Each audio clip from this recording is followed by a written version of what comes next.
Hey everybody, Cinephile Mike here, and happy Friday! It is day 44 of Oscar Rewind, my bi-weekly series of videos where I revisit films that reflect the earlier work of this past year's Oscar nominees and winners. As always, I'll be discussing the awards history for the film, box office information, the critical response, and as always, these reviews are spoiler-free. You can find older episodes of Rewind, other great previous award season reviews, and new release reviews on my website at cinephilemike.com.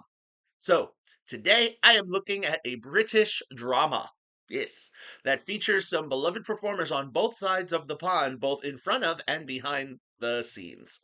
This film is Studio Canals' Tyrannosaur. Written and directed by Paddy Considine, the film was released in the fall of 2011. A small showing at the box office, as per Box Office Mojo, the film only made a worldwide total of $676,111, with $22,321 coming from a very small domestic window, and the remaining 653,790 being made at the international box office. And this with a reported budget of approximately 1,200,000. Now, critically, as per Rotten Tomatoes, though, the film was well received, with a critical score of 84%, culled from 87 reviews, and an audience score of 85% made up of over 5,000 ratings. So, how does Tyrannosaur end up on Rewind this season? It's for one Nadia Stacy. Yes, Nadia Stacy received her second Oscar nomination following her first for Cruella in 2021, and this year was her win.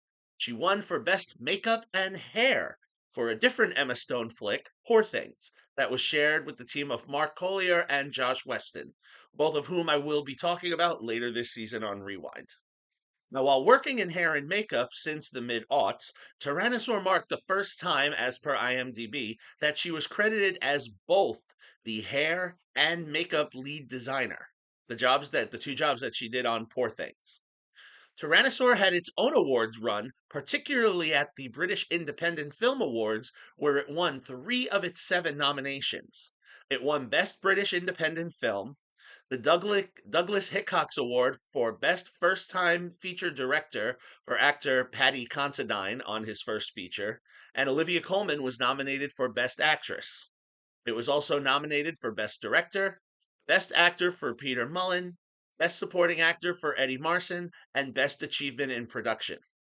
In addition to various film festival and nominations and wins, the film was named the 2012 Outstanding Debut by a British writer, director, or producer for Considine and his producer, Diarmid Scrimshaw, at the BAFTA Awards, and was nominated for the Best International Film at the Independent Spirit Awards. Additionally, the film was nominated for the Grand Jury Prize at the Sundance Film Festival, where it also won the Directing Award for Considine and the Special Jury Prize for Acting for Peter Mullen and Olivia Colman. So, Tyrannosaur opens quite violently when we meet Joseph, played by Mullen, a widower who experiences uncontrollable rage, who in the opening scenes after being annoyed at a pub tragically kills his own dog. So for animal lovers who don't like seeing any animal cruelty in a film, even though it's not seen, this film not for you. I will say that right now. Ashamed of this, he kind of falls down a spiral, and we are witness to several other violent outrages.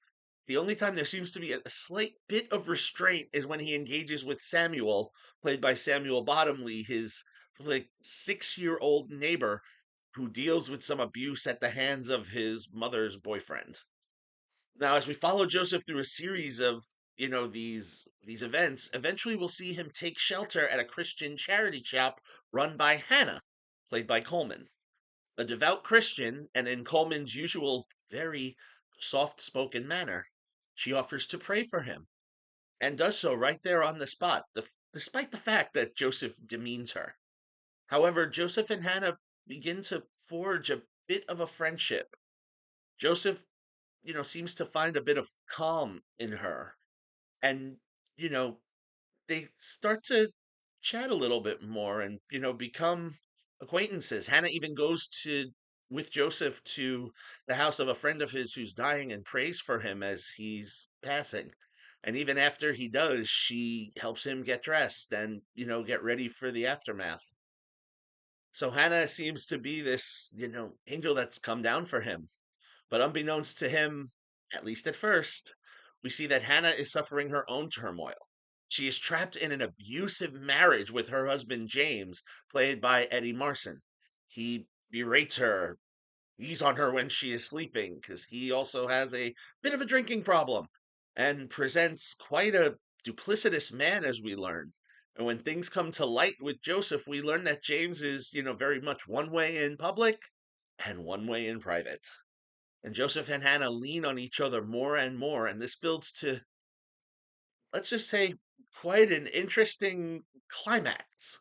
Uh, where unfortunately we see Hannah beaten, and what the final straw is going to be, the straw that breaks the camel's back, so to say. This film, while painful to watch at times, is another great entry into the stories about anti-heroes. Joseph behaves the way he does based on the circumstances he has let himself get into. The drinking, the violence, this all stems from the sadness. However, there is a heart there, and in essence, he becomes a sort of protector to those that he deems weak. Specifically here, situations with Samuel and Hannah. However, this doesn't really make him a hero because of some of the other things he does and the way he behaves with unsuspecting individuals.